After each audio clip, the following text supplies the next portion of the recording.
Boa tarde. Eu não sei como eu sempre ganho nesse horário. O horário mais fácil, né? Para falar. E todo mundo depois do almoço, pronto para tomar soneca. E que coisa. Tá bom. Mas não, é um prazer estar aqui com vocês hoje. Esse papel lá atrás para reclamações sobre Kyle, eu já ouvi suas reclamações, né? Hoje fomos lá para almoçar e vocês apresentaram para ele reconhecimento do valor que ele traz para cá, né?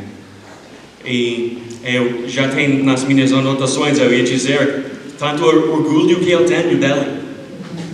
E vocês apresentaram ele com essa placa, né? Então, acho que o que eu trouxe para agradecer ele não é tanto como vocês, né? Mas tenho orgulho do trabalho dele aqui, realmente. E também Fernando e Sônia, né? Eles ainda em São José, lá em Florianópolis, aquela região.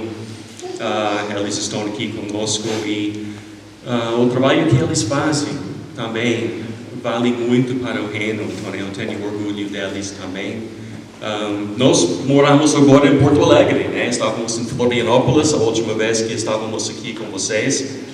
Né? A minha esposa está junto comigo hoje, primeira vez para a maioria de vocês conhecer ela, né? Então estou bem feliz que ela está junto hoje. Eu tenho as notações, tenho microfone, tenho Bíblia e PowerPoint e só duas mãos, então ela vai dirigir o PowerPoint hoje, né? Primeira vez para nós fazer isto também, né? Então muita coisa de primeira vez, mas como Fernando e... não tem problema. Obrigado. Como eles disseram, hoje celebramos nossos 20 anos como missionários, com nossa junta, e não tenho nada que eu queria fazer mais do que estar aqui com vocês hoje para celebrar, comemorar essa data, porque é isto que Deus nos chamou para fazer. Então é nossa honra, é um privilégio nosso estar aqui com vocês. Agradecemos a Ibani pelo convite, pela parceria, cooperação que temos com a Ibani e o IMB, né? Então é uma honra para mim estar aqui. Hoje eu quero falar sobre liderança e também sobre o cuidar da alma. E realmente esses dois assuntos na Bíblia estão ligados. Então às vezes pensamos que é um assunto, é outro assunto, mas realmente é tudo integral. É tudo integral. Então hoje eu quero apresentar os dois e no fim de hoje eu espero que vocês conseguem ver mais essa ligação, essa conexão entre as duas, né? Mas para começar, né, a falar sobre liderança, sobre cuidar da alma, Jesus é nosso padrão, né? Vocês creem nisto? Eu creio. Ele é nosso padrão, né? Ele é nosso modelo. O que ele fazia é para nós fazer, né? E quero ler dois textos bíblicos que eu tenho aqui no papel. Se vocês quiserem abrir a Bíblia ou abrir no celular, no tablet ou ler aqui, pode, né? Primeiro é Lucas 6:40. Lucas ele escreveu, Jesus dizendo, né? O discípulo não está acima do seu mestre, mas todo aquele que for bem preparado será como o seu mestre, né? E Paulo ele escreveu alguma coisa mais ou menos igual, 2 Coríntios 3:18. E todos nós que com face descoberta refletimos a glória do Senhor, segundo a sua imagem estamos sendo transformados com glória cada vez maior, a qual vem do Senhor, que é o Espírito Santo. E quando eu leio esses dois textos da Bíblia, eu entendo uma coisa. Jesus me salvou para que me torne mais como Ele. Então, Ele é o padrão para nós. Ele é meu padrão. E o que Ele fazia, eu preciso fazer. e isto em liderança, e isto no cuidar da alma também, né? Então,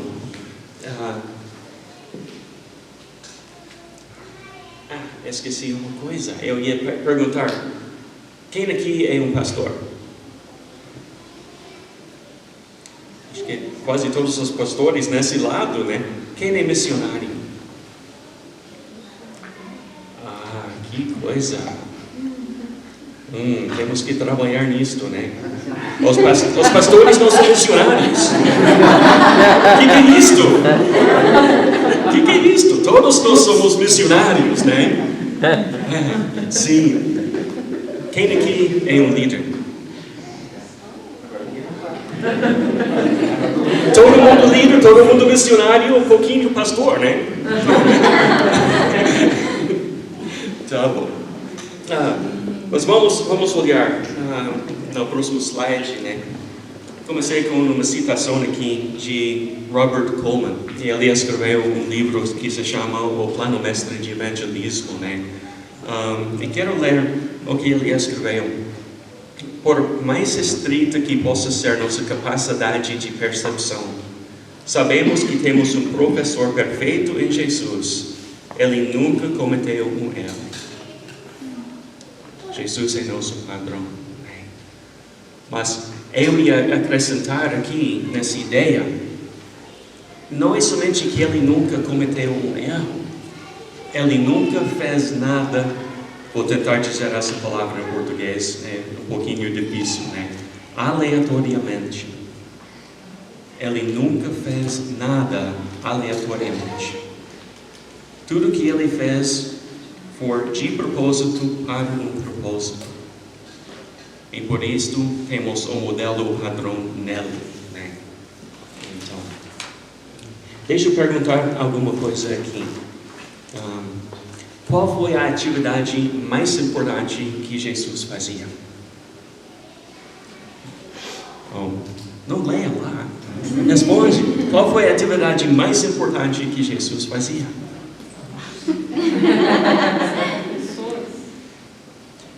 Se investiu em líderes. Em líderes, né? Por quê? Por quê? Imagina se Jesus estava na terra 30 anos, 33 anos, morreu na cruz, se ressuscitou, ascendeu para o céu e não tinha apóstolos e discípulos. Sem preparar líderes, não teria continuidade ao trabalho dela. Não teria a expansão do reino de Deus na terra. Não teria como todos os povos da terra ouvir o Evangelho. Então, a coisa mais importante que Jesus fazia era treinar e capacitar líderes, né?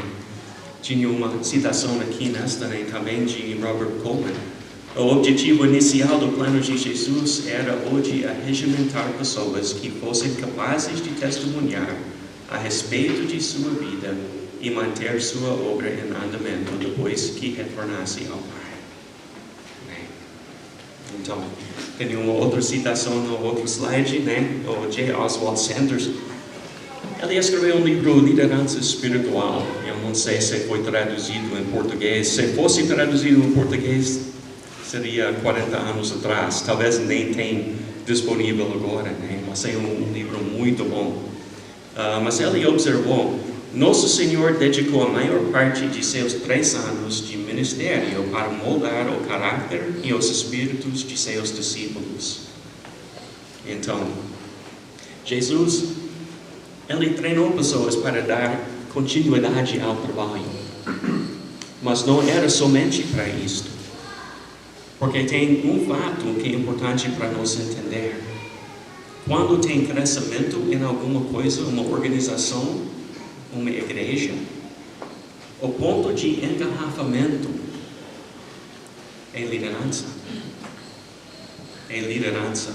Uma igreja não vai crescer mais do que a capacidade da liderança da igreja.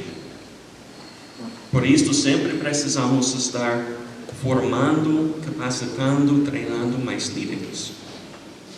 Porque se queremos uma igreja que cresce, tem que ter mais líderes. Se nós temos uma igreja e queremos plantar outra igreja, o que precisamos? Mais líderes para a nova obra.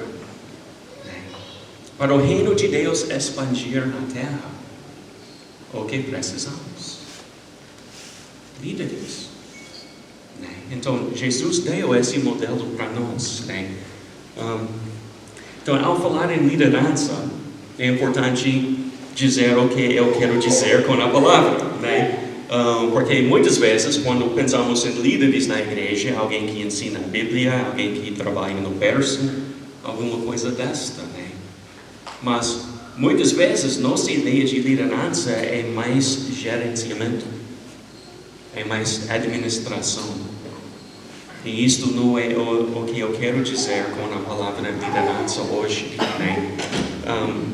A liderança, um líder é alguém que influencia. Com licença.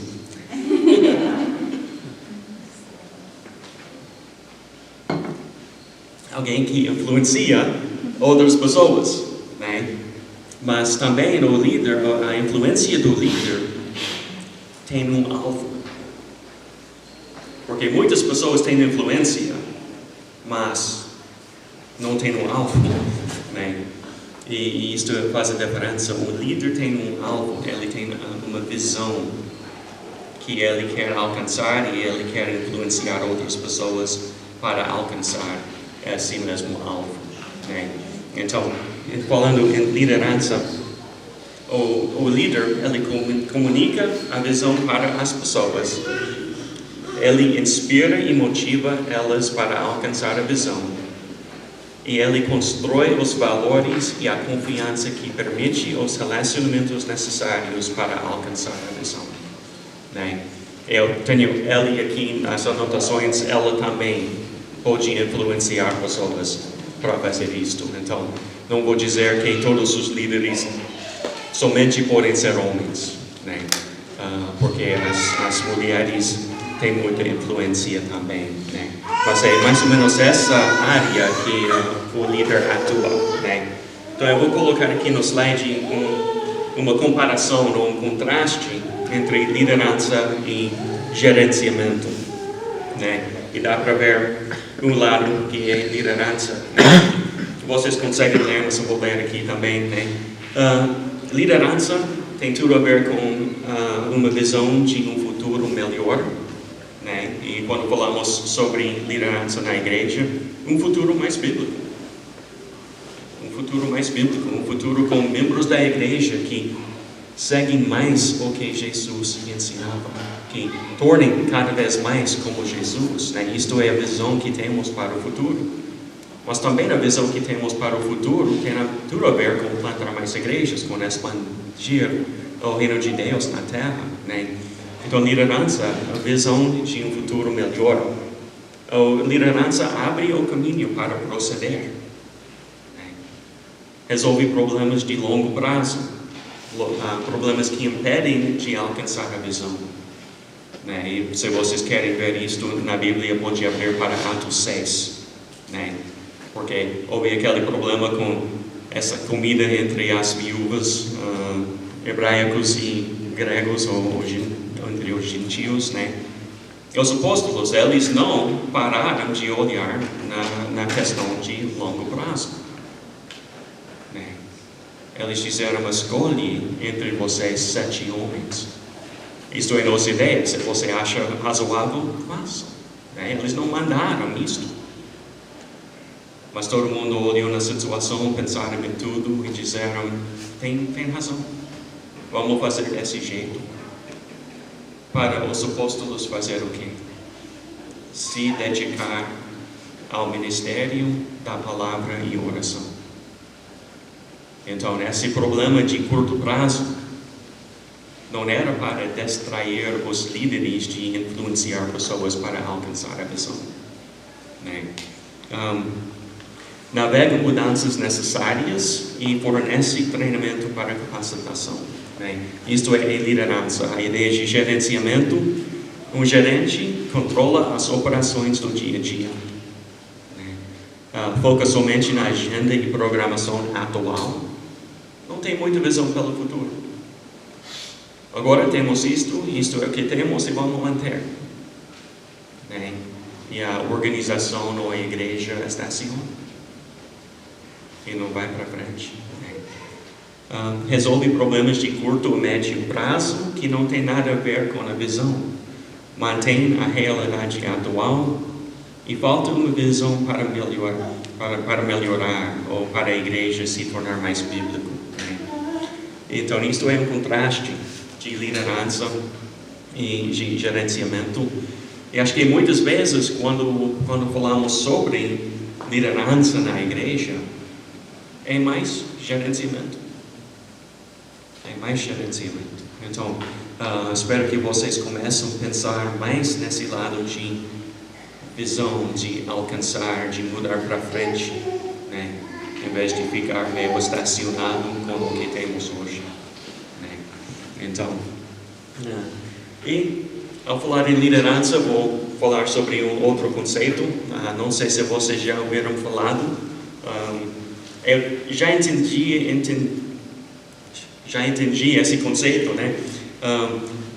Vou pedir desculpas porque isto é a minha primeira vez de falar em público depois de voltar ao Brasil, né? Então, fiquei 13 anos nos Estados Unidos por causa do Covid e 13 meses.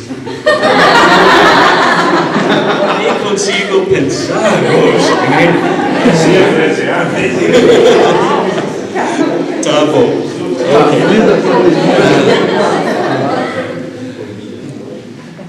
A minha esposa sempre diga para mim, não tentar fazer piada. Então, nem tentei, e vocês têm bônus hoje. Mas é bom rir, Mas esse conceito, não sabia que tinha um nome até 2 semanas atrás, né? Mas o conceito é inteligência contextual, né? E isso não tem nada a ver com QI, né? Mas é mais como a ideia de inteligência emocional ou inteligência cultural, né? Mas é mais ou menos assim, né? Inteligência contextual é a capacidade a sentir o contexto social, político, tecnológico e econômico dos tempos e adotar um modelo mental que ajuda a igreja a responder da melhor maneira. Né? Então, também tem, né, aqui nisto a ideia de modelo mental. E 20 anos no Brasil, 18 anos no Brasil, 20 anos como missionário. Eu nunca ouvi essa palavra em português. Né? Modelo mental, então vou explicar isso. Talvez vocês já sabem o que é, e eu estou falando sem necessidade, mas para ter certeza, né? O modelo mental é uma explicação do processo de pensamento de alguém sobre como algo funciona no mundo real. É uma representação do mundo ao redor, as relações entre suas várias partes e a percepção intuitiva de uma pessoa sobre seus próprios atos e suas consequências. Modelos mentais podem ajudar a moldar o comportamento e definir uma abordagem para resolver problemas e fazer tarefas. Claro, né? Espero que é claro para ti, mas em português ainda tenho que pensar um pouquinho sobre isso, né? Mas, mais ou menos a ideia é que todo mundo tem uma ideia de como funciona o mundo. Né? Mas sabemos que o mundo é sempre mudado. E tecnologia, outras coisas mudam e pessoas resistem às mudanças. Né? Vocês trabalham nas igrejas, vocês sabem na medida que pessoas resistem à mudança. Né? Mas tudo muda, nós resistimos, nós não ajustamos e de repente o que fazíamos não funciona mais. E nós não entendemos porquê. Né? E hoje estávamos indo lá para a Casa das Ovelhas e Nosso carro está na oficina em Porto Alegre, então tinha que pegar um carro alugado e tudo. Saí daqui hoje e tinha uma notícia. A pilha no remote está fraca, precisa trocar. Eu pensei, que coisa, se eu chego lá na casa da ovelha e o carro não funciona, como eu vou voltar para o hotel? Então procuramos um chaveiro, né? Achamos um lá em Bento e tudo. Ele trocou pilha e tudo, mas ainda deu essa mensagem. Então, paramos o carro, ligamos de novo, 3, 4, 5 vezes, tentando reiniciar tudo, né? Enfim, deu certo, né? Mas ele me disse, olha, tem aquele lugar lá, você coloca isto dentro, não tem nada a ver com a pilha. É a chave, você coloca lá, o carro funciona. Eu disse, sei, o remote não funciona, tira aqui. Isto é a chave da porta do carro.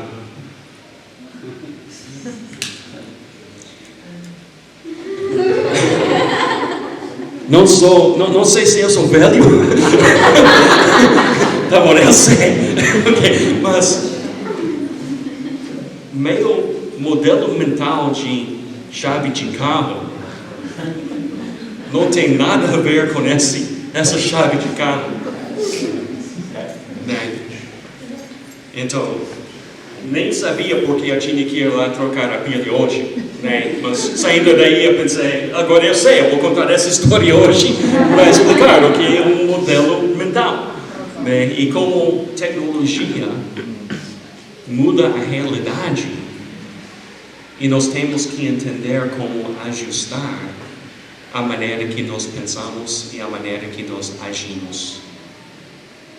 E com a igreja também. Nós temos que ter uma inteligência contextual. Então, vou esclarecer uma coisa. Eu não estou dizendo mudamos a mensagem. A Bíblia é a Bíblia diz o que a Bíblia diz e nunca mudaremos isto. Nunca. A mensagem é a mensagem. Mas o modelo da igreja, os métodos que usamos para transmitir a mensagem podem mudar, devem mudar. Mas olha, vocês conhecem pastores que têm muita inteligência contextual? Ou você conhece pastores que só querem continuar fazendo o que já fizemos por 200, 300 anos? Sem mudar nada. É uma pergunta difícil. 20 anos como missionário, eu preciso me perguntar, realmente, eu estou fazendo coisas da maneira que eu fazia 20 anos atrás? Ou eu estou adaptando, ajustando o que eu faço? Porque eu sempre preciso ficar mantendo um ritmo com as mudanças. Continuar buscando o que funciona, como ser eficaz no ministério. Porque o momento que eu paro de fazer isto, eu vou perder a eficácia. Né? Então, uma parte de liderança é essa ideia. Em que nós temos que entender o contexto em que nós estamos e temos que guiar a igreja na maneira em que a igreja deveria ir, né? Então, isto é o segundo slide que tem inteligência contextual. Ok.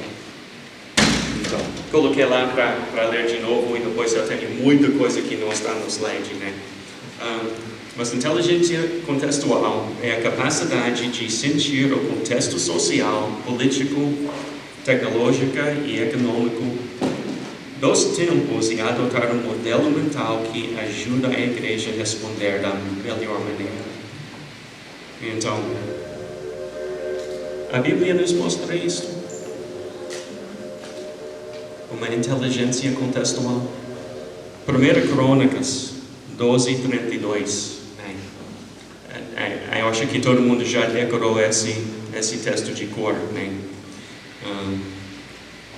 Provavelmente não, né? Em um texto, bem no meio de uma lista de, né, quem está na família de quem e quantos eram e tudo isto, tem a tribo de Issacar. Está escrito lá que nessa tribo tinha 200 homens que entenderam os tempos e sabiam como Israel deveria ir para frente. E o que eu achei tão interessante é que Deus deu a esses 200 homens essa inteligência contextual. Mas Ele não deu para rei Davi. Ele não deu para o sumo sacerdote daquela época. Eram esses 200 caras numa tribo que realmente, se não fosse por 2 textos da Bíblia, não sabíamos que existiam. Realmente. Mas Deus deu para eles a maneira de entender o tempo em que eles viviam. E Israel foi para frente. Então, talvez o pastor não vai ser a pessoa que tem toda essa inteligência contextual. Talvez outras pessoas na sua igreja vão entender o tempo melhor do que o pastor. E eu receio dizer desta forma, mas às vezes vai ser pessoas mais novas, né? Que entendem melhor tecnologia.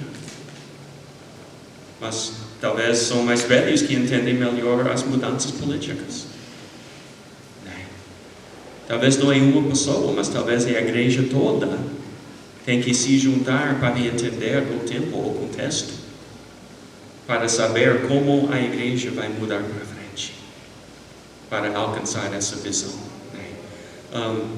Então, isto faz parte, mas o que você acha aconteceria se, de repente, entre os batistas em Rio Grande do Sul, Deus colocou 200 pessoas que tinham inteligência contextual para entender o espaço, o lugar, o tempo, as mudanças, para saber como ir para frente? Faria uma diferença? Faria, né? Ia perguntar uma outra coisa, agora não me lembro o que foi. Já mencionei que estou ficando velho, né? Então, alguns de vocês entendem, alguns ainda não. Vão entender todos nós. Quero falar um pouquinho sobre treinar e capacitar e equipar, né? Eu ouvi uma dica, e várias vezes já ouvia, né, uma dica, mas diz: Deus não chama os capacitados, mas capacita os chamados. É verdade isto? Vocês já leram, né? Já leram? Não necessariamente. Porque a ideia nessa dica é que pessoas que são capacitadas não vão ser chamadas por Deus. Né? E não podemos cair numa armadilha aqui. Porque tem muitas pessoas nas igrejas que já têm influência. Já entendem como guiar pessoas. Influenciar pessoas. Então, não é que eles faltam capacitação, mas eles às vezes faltam oportunidade, às vezes faltam direção, às vezes faltam visão, às vezes não sentem que outras pessoas confiam que eles são capazes. E por isto, não se levantam para ajudar. Então, eu creio que já tem pessoas que podem ajudar na liderança das igrejas. Mas o que precisam é visão e direção e encorajamento para fazer. Né? E pode ser que eles começam e fazem uma bagunça de tudo. né? Eu lembro como foi quando eu comecei. Então, eu fazia bagunça. Kyle, Fernando não dizem nada. Então, talvez eu ainda faço bagunça, né? Mas... é meu chefe. Mas, se ninguém me encorajou, nunca teria realizado o chamado de Deus na minha vida.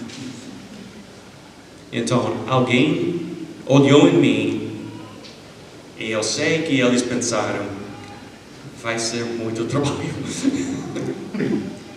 Mas eles investiram em mim. E ao longo do tempo, com prática, com encorajamento, com mentoreamento, para emprestar uma palavra de inglês, né? Estou aqui. 20 anos no campo missionário. E tem pessoas nas igrejas já que estão lá pensando, se tivesse uma oportunidade, se alguém confiava que eu valho a pena. Então, quem são essas pessoas? Vocês nas igrejas já estão pensando em algumas pessoas? Talvez em um pensamento, Deus, por favor, não naquela pessoa. Os pastores estão nesse lado, né? Todo mundo nesse lado estava rindo e todo mundo aqui pensando, pare com piadas. Tá bom. Liderança, mais um slide sobre liderança, né? Gostei dessa foto. Quando você olha nessa foto, o que você enxerga, né?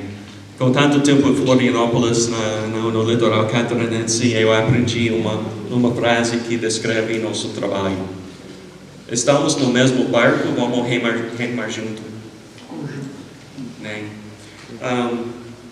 E é o que eu vejo nessa foto, né? Mas quando todo mundo na igreja que tem influência, tem a mesma visão, o mesmo alvo, e começa a remar junto, vai transformar a igreja. A igreja vai crescer. Vamos plantar mais igrejas, vamos fazer mais discípulos, vamos evangelizar e alcançar mais pessoas para Cristo. Vamos ver Deus levantando mais missionários para ir para as nações. Então, é isto que precisamos, todo mundo remando junto para alcançar a mesma visão, né? Então, deixa eu mexer um pouquinho, né? Por enquanto eu não estou mexendo tanto, mas vou mexer um pouquinho, né? Qual é seu propósito na pregação? No ensino que você faça? Qual é o propósito? Qual é seu alvo? Você está mirando em alguma coisa maior do que sua própria igreja? Mirando em alguma coisa que vai sobreviver você? Vai além da sua vida? É uma pergunta importante, porque eu escuto muitas pessoas, eles dizem, vou pregar através de Apocalipse, o livro todo, vou pregar tudo. Por quê?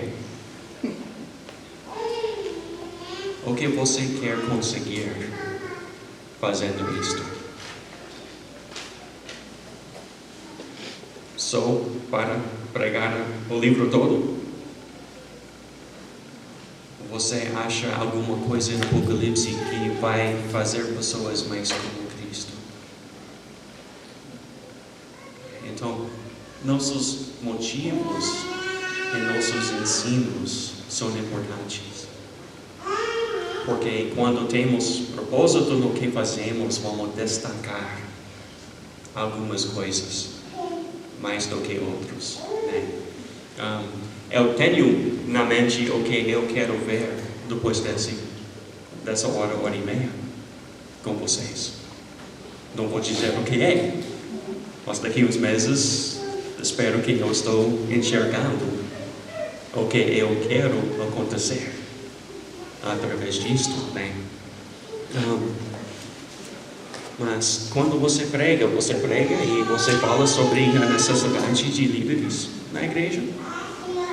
Você prega e você destaca o fazer discípulos. Porque se você não está falando sobre essas coisas, as pessoas não vão entender que precisam entrar no trabalho nessas capacidades. Então é muito importante. Acho que eu já falei um pouquinho sobre essa ideia de sucesso na pregação também, né? Mas uma citação de Richard Daft, ele é um cristão, escreveu um livro desse tamanho sobre liderança, né? Ele disse: líderes usam habilidades de comunicação para lançar uma visão e influenciar pessoas para se comportar de maneiras que alcancem metas e ajudem a alcançar a visão, né? Então,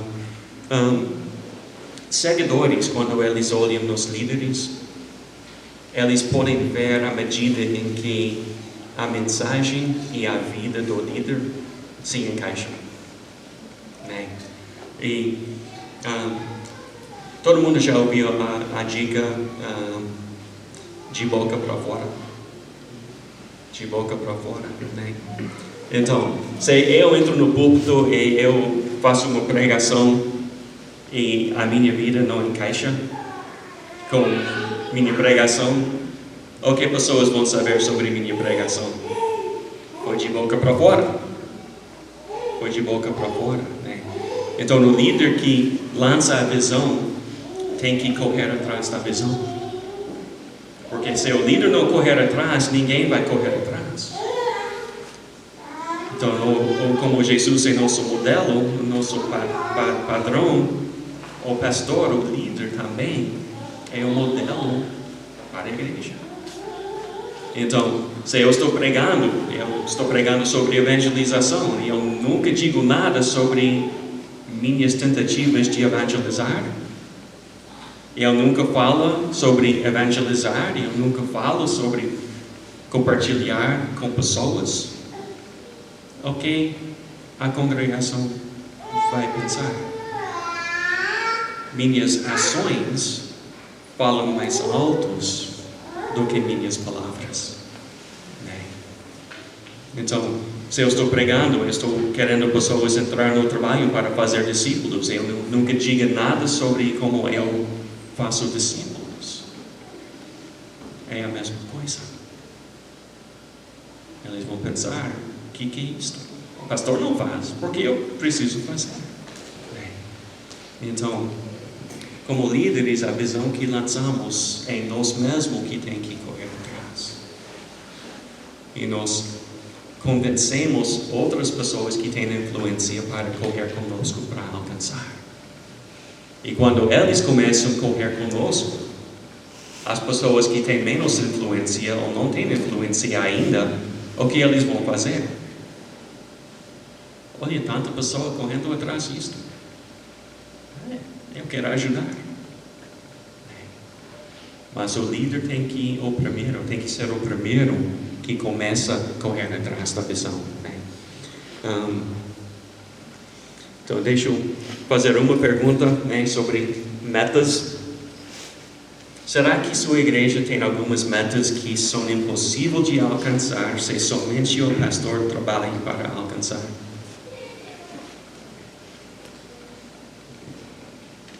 Sua igreja tem algumas metas ou objetivos que não conseguem alcançar se somente o pastor está tentando fazer? Porque se sua igreja só tem metas que o pastor consegue alcançar, sabe quem vai fazer o trabalho para alcançar? vai ser o pastor, sozinho, porque a igreja não quer nada mais. Mas se a igreja começa a ter metas ou objetivos, desejos ou sonhos que é impossível para alcançar se somente o pastor está trabalhando, sabe o que vai acontecer? A igreja vai se levantar para alcançar esses objetivos.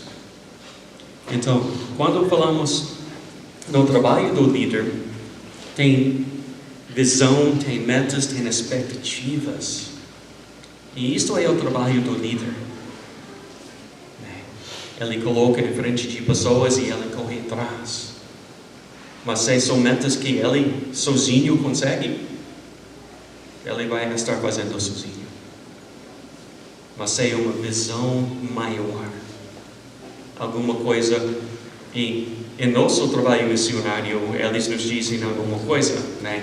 Para nossas metas, nossos sonhos, nossos objetivos, coloca lá alguma coisa que somente Deus consegue fazer. E corre atrás. Porque vai ter que ter Deus no meio para alcançar aquilo. Então, igrejas têm que ter sonhos do tamanho de Deus. Então, isto é importante, né? Tá bom. Ok. Tá bom, vamos falar sobre cuidar da alma? Ok. Começar lendo uma citação, né? Tem um cara, o Henry Nouwen, né? Ele era um líder católico, professor em Harvard e Yale, nos Estados Unidos, muitos anos atrás. Eu não recomendo os livros dele, ok? Só para vocês saberem.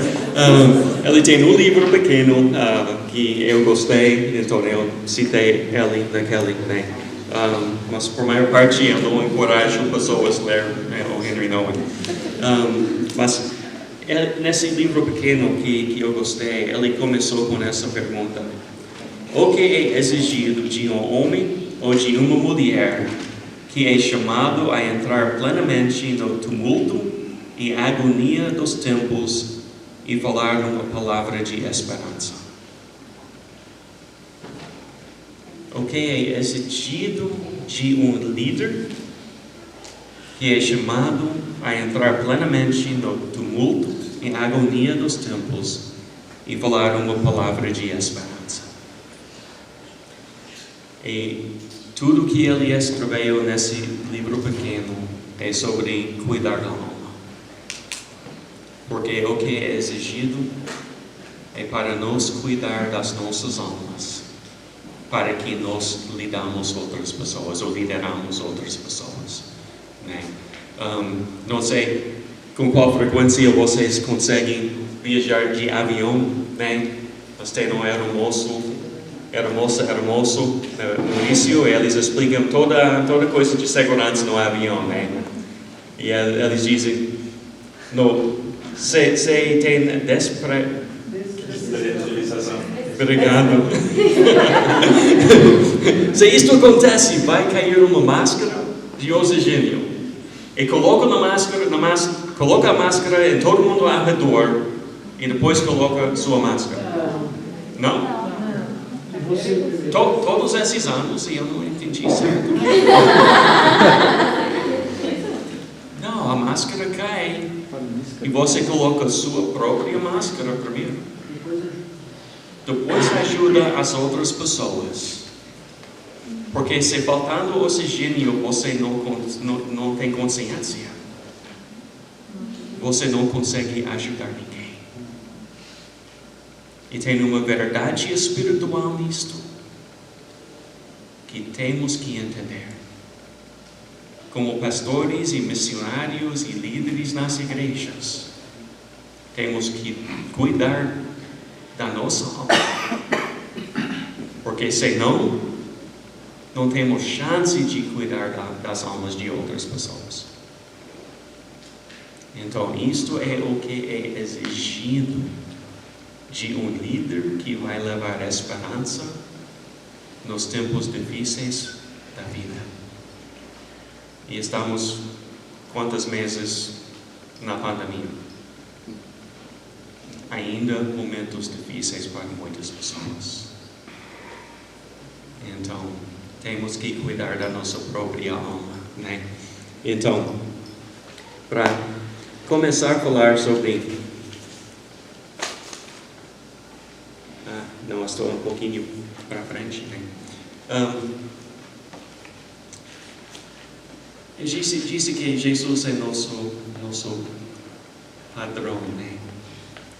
Então, nessa questão de cuidar da alma, Ele é nosso padrão também. Então, quando pensamos em ministério, porque ministério é difícil. Tem muitas coisas que nós carregamos, problemas de outras pessoas e tudo. E tem um peso nisto. É difícil. Então, uma pergunta é: como nós vamos aguentar ministério? Eu escrevi isto nas minhas anotações. Eu disse, para mim, é a pergunta errada.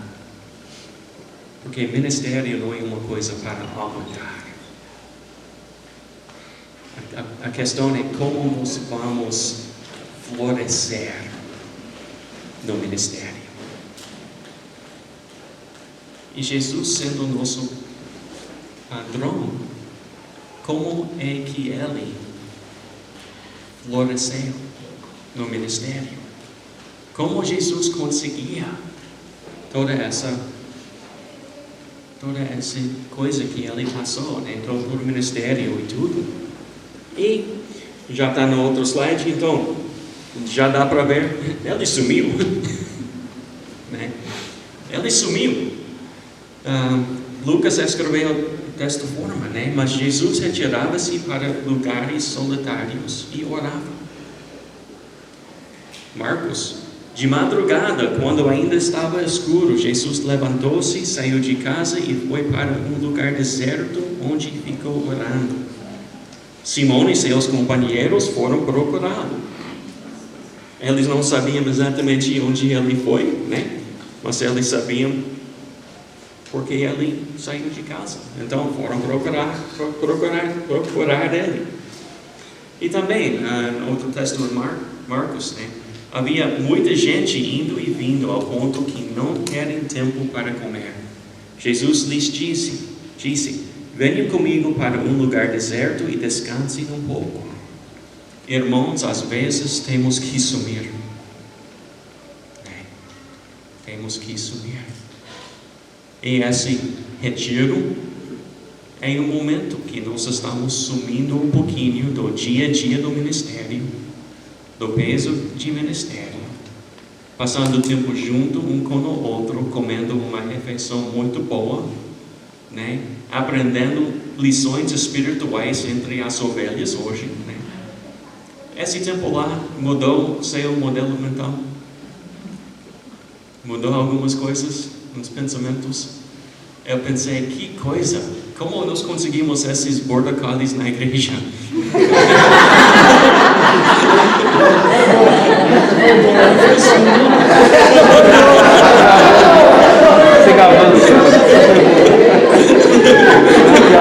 Ela me lembrou a primeira vez. Depois de 20 anos. Tá bom.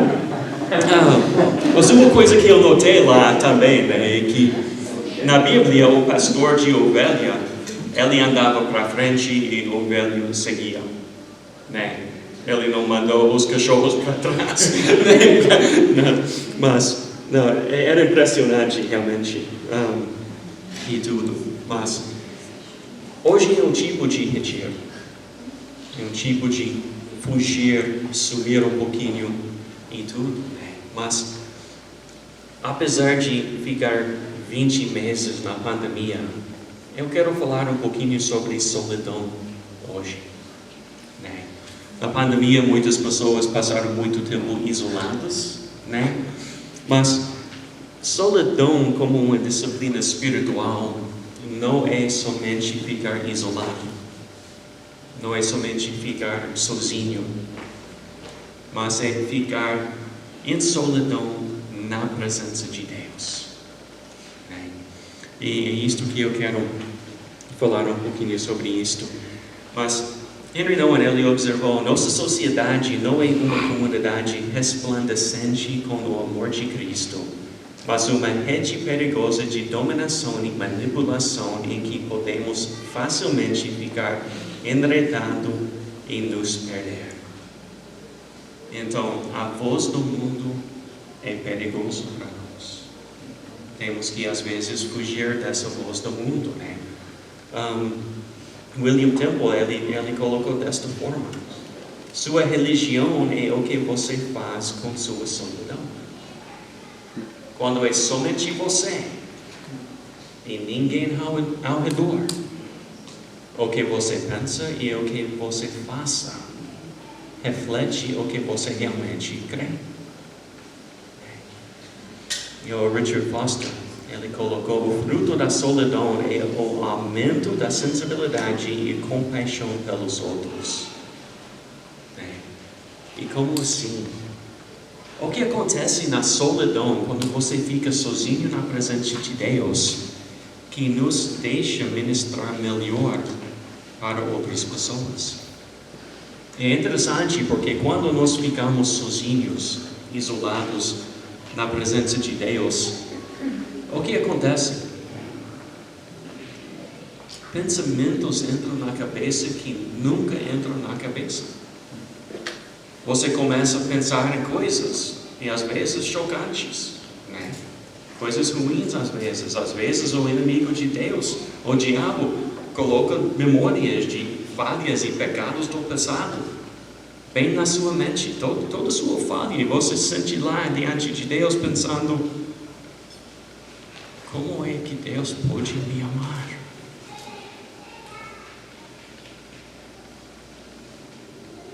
Solidão é difícil, mas é uma disciplina espiritual, e a disciplina é manter o foco dos seus pensamentos em Deus. E você fica lá focado em Deus, e você pensa na grandeza de Deus, e na perfeição de Deus, e na plenitude de Deus, e toda essa realidade da santidade de Deus. É um fato: o mais que conhecemos Deus por quem Ele é, o mais que entendemos quem nós somos.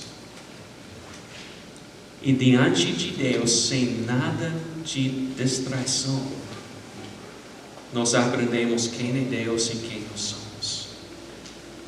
E naquele momento, nós começamos a entender: se não fosse pelo amor de Deus, não teria esperança.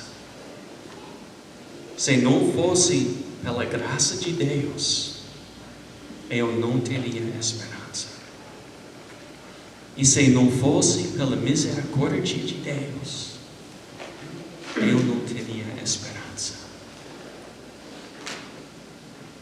E saímos de solidão e encontramos pessoas que são como nós, ou pior de nós, e nós lembramos: se não fosse pelo amor de Deus, ela não teria esperança. Se não fosse pela graça de Deus, ela não teria esperança. E se não fosse pela misericórdia de Deus, ela não teria esperança. Então, qual é a minha parte? O amor e a graça e a misericórdia que Deus estende para mim, eu estendo para ela. Solidão faz essa transformação na maneira que nós relatamos um com o outro. Então, solidão é muito importante. Pode passar para o próximo.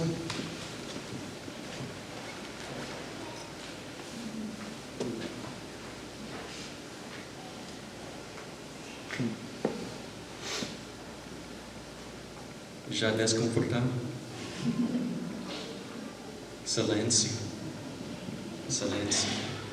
É mais uma disciplina espiritual, né? Mas a disciplina espiritual de silêncio não quer dizer falta de barulho.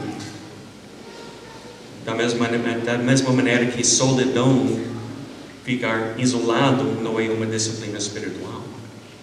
É somente quando você fica sozinho com Deus, na presença de Deus, pensando somente em Deus, que solidão se torna uma disciplina espiritual. Da mesma forma, silêncio, só falta de barulho, não é uma disciplina espiritual. Mas quando você fica em silêncio e seu coração escuta a voz de Deus, silêncio torna uma disciplina espiritual, né? Então, silêncio é muito importante. E a disciplina espiritual é muito sobre se controlar.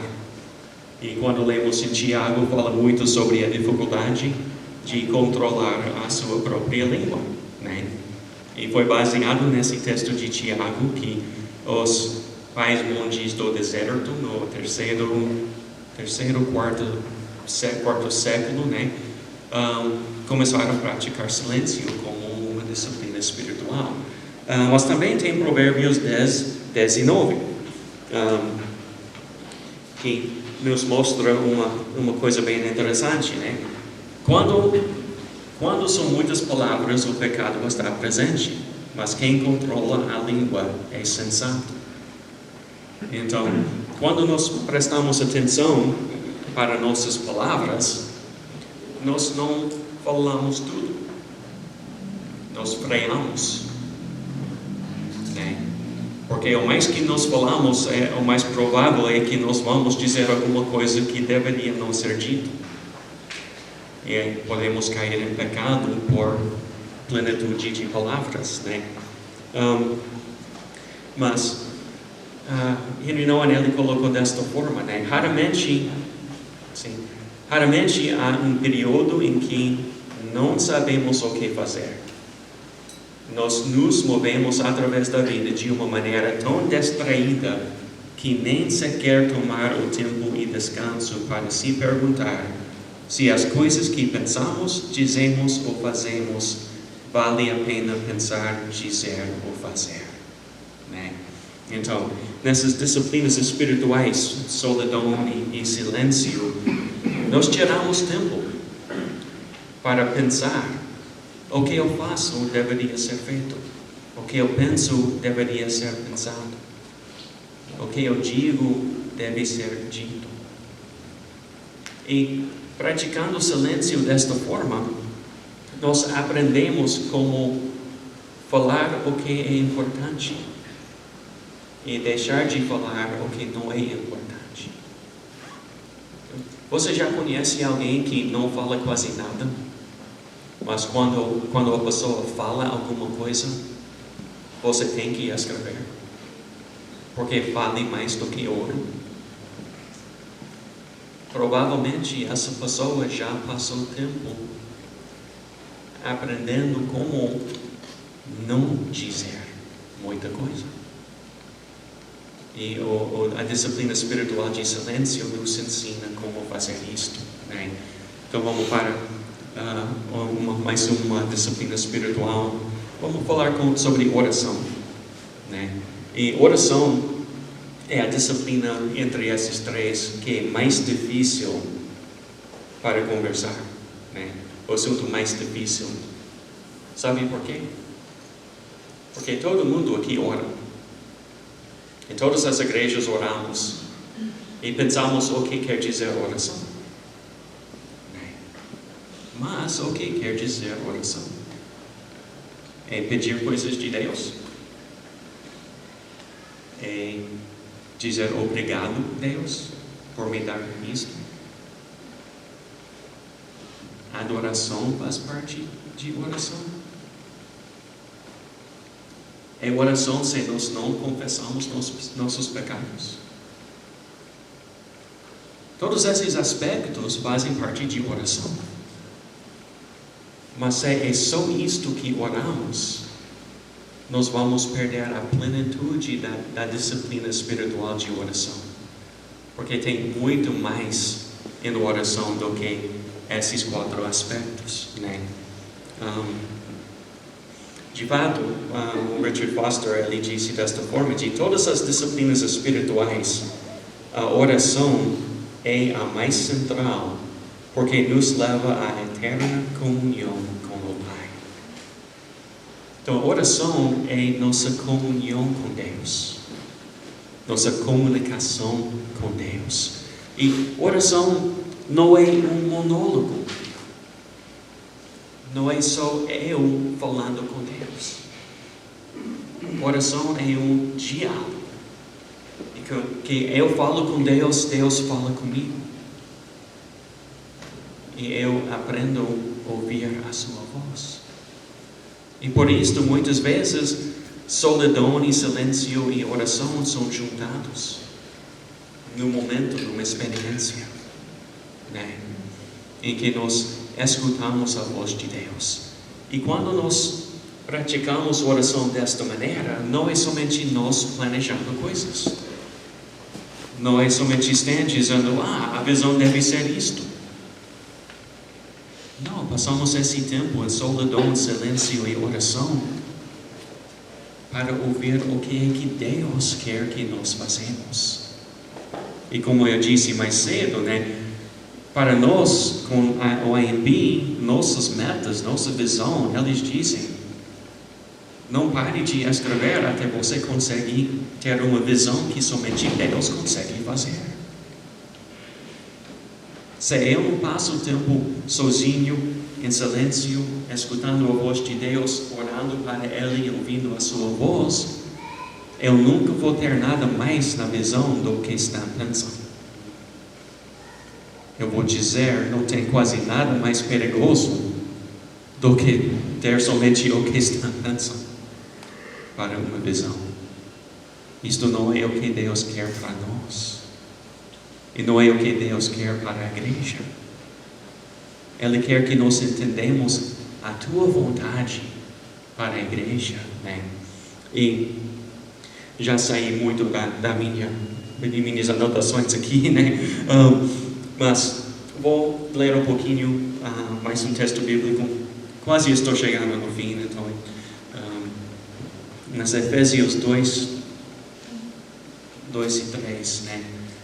Nos quais costumavam viver quando seguiam a presente ordem deste mundo e o príncipe do poder do ar, o espírito que agora está atuando nos que vivem na desobediência. Anteriormente, todos nós também vivíamos entre eles, satisfazendo as vontades da nossa carne, seguindo os seus desejos e pensamentos. Como os outros, éramos por natureza merecedores da ira, né? E havia uma época em que cristãos, quando eles se reuniram para orar, eles oravam contra o mundo. Eles oravam contra o diabo. E eles oravam contra a carne. Vocês lembram a época em que igrejas se reuniram para orar desta forma?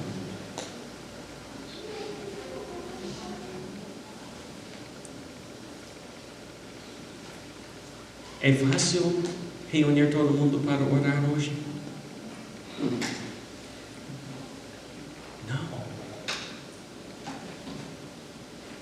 Não é fácil. Parece que a maioria das pessoas, na maioria das igrejas, nem tem interesse em orar juntos.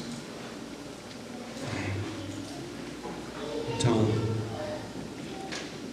não entendem a plenitude de oração. O William Carey, né? Ele disse, oração secreta, fervorosa, acreditando, está na raiz de toda piedade pessoal. Mas o foco de oração não é somente piedade pessoal.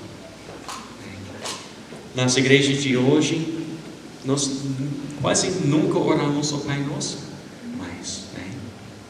Acho que entre os evangélicos nós não queremos que alguém pense que somos católicos, né? Então, não oramos mais. Pai nosso que está no céu, santificado seja teu nome. Venha o teu reino, aqui como está no céu. Não juntamos para pedir para o reino de Deus venha. Nós não oramos, não reunimos para orar contra o reino de trevas. Nós não unimos mais para orar para Deus derruba tudo que se levanta contra o conhecimento dele. Tem tanto em oração que a igreja está perdendo, porque não praticamos mais a disciplina espiritual de oração. Então temos que voltar à Bíblia para ver o que eles oravam e orar assim, né? Então, tenho 3 citações, né, que ligam a disciplina de oração e a disciplina de ministério. O Henry Nouwen, ele disse, a disciplina de liderar todo o nosso povo com suas lutas no coração gentil e humilde de Deus é a disciplina de oração, bem como a disciplina de ministério.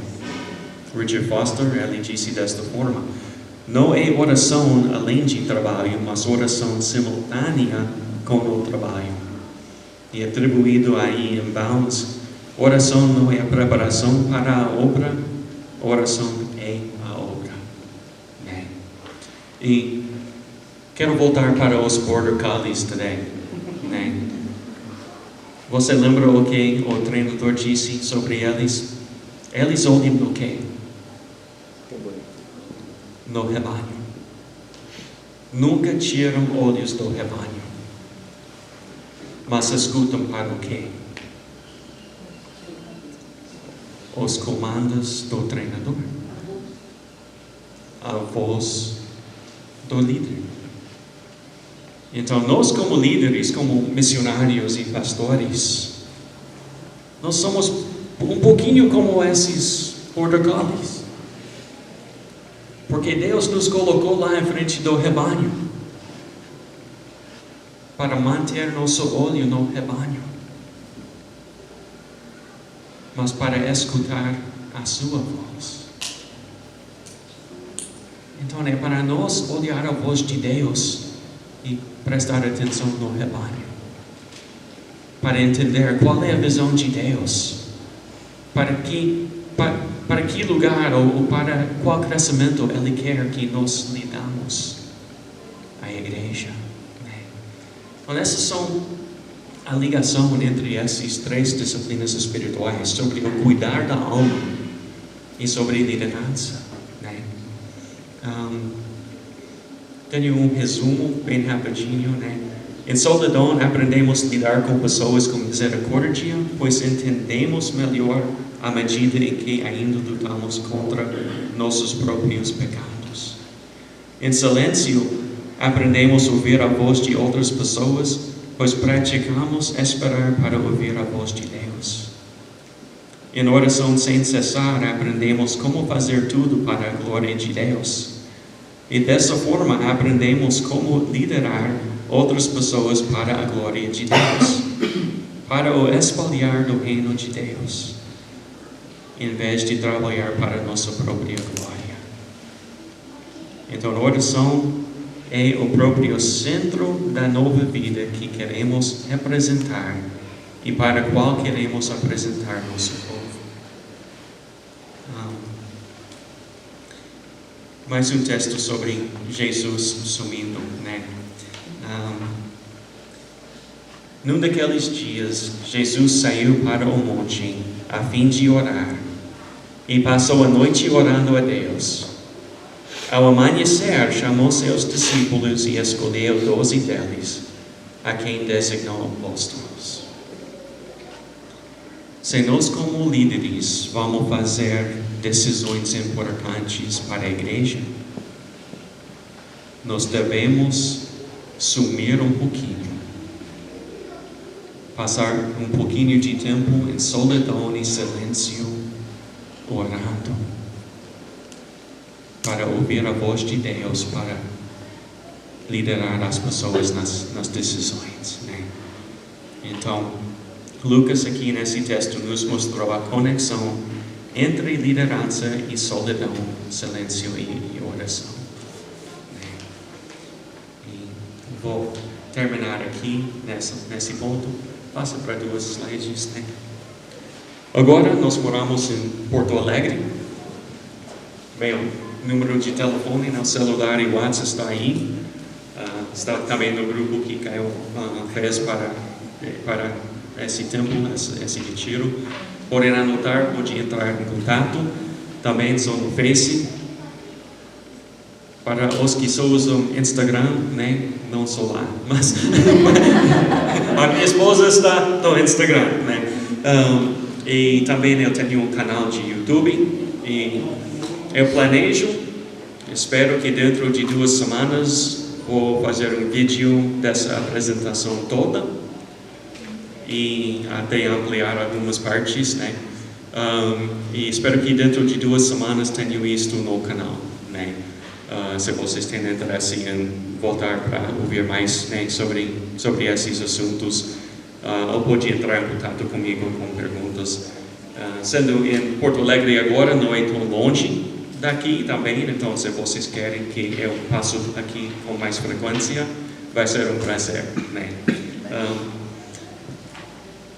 Coffee break, ou perguntas, ou o que vamos fazer agora?